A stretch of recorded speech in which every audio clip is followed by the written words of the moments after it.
So welcome everyone to the Atlas Live channel.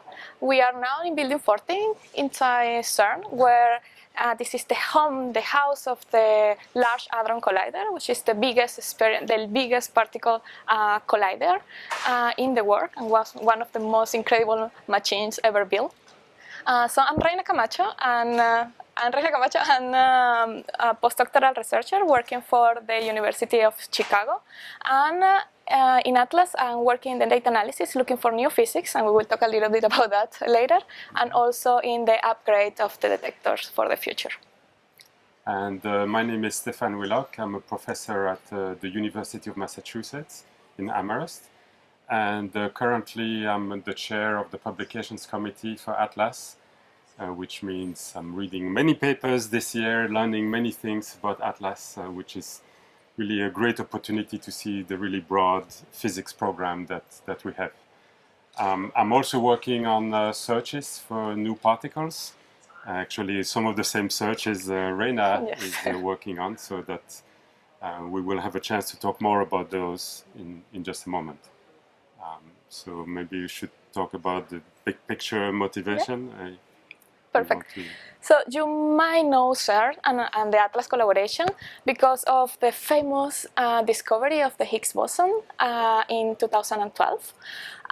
So actually the Higgs boson was the missing key, the missing ingredient of one theory that is called the Standard Model, and it's been a theory that we use to describe the particles and how the particles interact between each other, the fundamental particles. And this particular theory has been super experimentally successful, but there are some shortcomings in this theory. So yeah, so it's indeed been remarkably successful, yes. And even though we have tested it for the past 20, 30 years in many different ways at many different laboratories, the LHC at CERN is only the latest one that's really been probing the Standard Model very deeply. But we do know there are major issues with the Standard Model.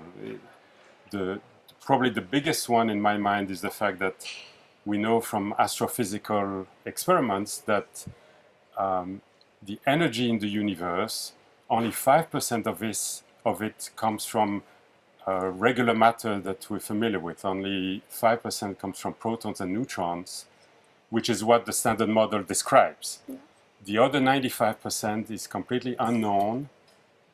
This is a so-called dark energy and dark matter, which is just not addressed at all by the Standard Model. So this is at least one huge shortcoming of the Standard Model. And there are others. Yeah.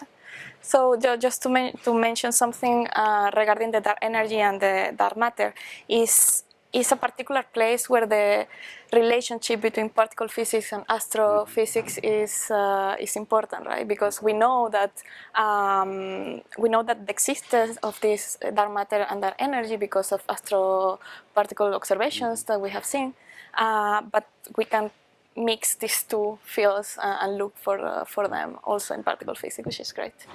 The other shortcoming of the Standard Model, as we know it, is the fact that we cannot explain the difference in the order, like the difference in the strength of the forces in nature.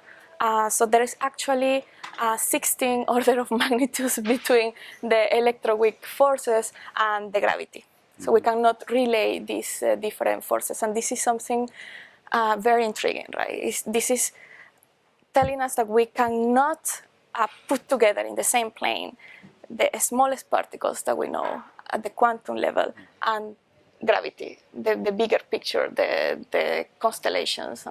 And this relates to the discovery of the Higgs boson that took place 5 years ago. That we have discovered the Higgs boson, we have measured the mass to be about 125 GeV, and even though that may seem to be a large mass, about 100 times larger than the proton mass, it is much, much lighter than would have been predicted by the Standard Model. We know from basic quantum mechanics that the mass of the Higgs boson really should be as big as the Planck mass, the mass scale at which gravity becomes strong, which is, as you said, 17 orders of magnitude higher than the mass of the Higgs boson. And why the Higgs boson is as light as it is quite a mystery. And this is the origin of the so-called hierarchy problem, which relates to the the very large difference in fundamental strength of the gravitational interaction as opposed to, for example, the electromagnetic interaction.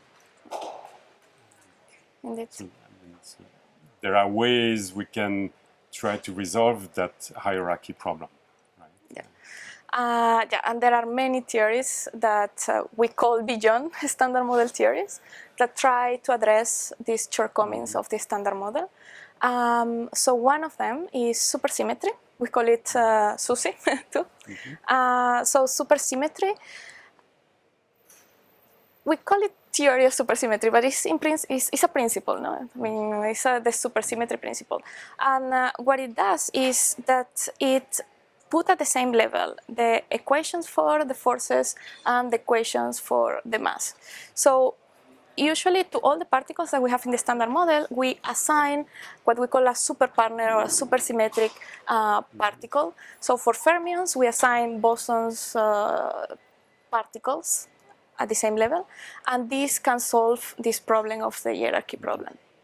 Now, one of the things that we are looking in Atlas in the LEC is those supersymmetric particles.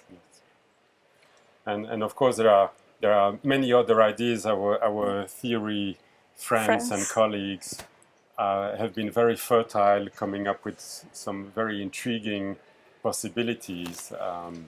One of them is the existence of extra spatial dimensions, right? That we live in a world that may not have just 3 spatial dimensions, but there could be an extra dimension or maybe an extra 6 spatial dimensions, and that the existence of these extra dimensions may explain why gravity appears to be so weak to us in our 3-dimensional, 3-space dimension world. And this is, maybe we'll get back to that when we talk about our analysis projects. Yeah. This is sounds like science fiction, but it's actually things that we're looking for in Atlas. But one of the big principles to try to address this difference in scales between the Higgs boson and the Planck scale at which gravity becomes strong is one can address this by postulating the existence of new particles. Like in supersymmetry, there is a host of additional new particles that can be discovered, and a new principle, a new symmetry of nature that connects these new particles to the known standard model particles. And that basic symmetry idea is a very powerful one that we've used very successfully to build the standard model. And so people have proposed other symmetries that might explain this hierarchy. There is not just supersymmetry, but there's some other ideas, some other types of global, so-called global symmetries that may be responsible for the existence of the Higgs boson. And we can be searching for these new particles, and we have been searching for these new particles in Atlas in particular. Yeah, the physics program of Atlas is very wide and try to cover as many signatures and the search for as many particles as possible. So maybe we can discuss a bit about our work and how this relates with the searches for these new particles. So Reina and I have been working on one particular search for new particles, which it goes by the name of a diboson search. So we're looking for new heavy particles that will live for a very short time and decay into 2 bosons, W and Z bosons, which are the messengers of the weak interaction. Yeah, also another signature that we can have is a Higgs boson and a W boson, or a Higgs boson and a Z boson. And this is very interesting because we are now using a particle that we recently discovered as a proof for searching for new physics. So one of the models that could produce this particular signature is the existence of extra dimensions, right? So again, when we have extra dimensions, the idea is that the gravity is very weak in this work, in this four-dimensional work, is because actually gravity is living in these extra dimensions. Okay, and at that point is strong and is at the same scale as the other forces that we know. And in the collisions of the LHC, in the proton-proton collision, the energetic proton-proton collisions that we have, we can produce particles that are called graviton that belong to the work of the extra dimensions, but they come to these, they are forming these collisions and we can detect them in the collisions. And these gravitons are decaying into dibosons. So another thing we can do in the search, which I find is very interesting, is that we can look for additional Higgs bosons. We discovered one. The Higgs boson is a totally new kind of particle we've never found before. It's not a constituent of matter. It's not a messenger of an interaction. It's a completely new kind of particle. We don't know whether there's only one. There could be additional ones, and we are searching for additional Higgs bosons.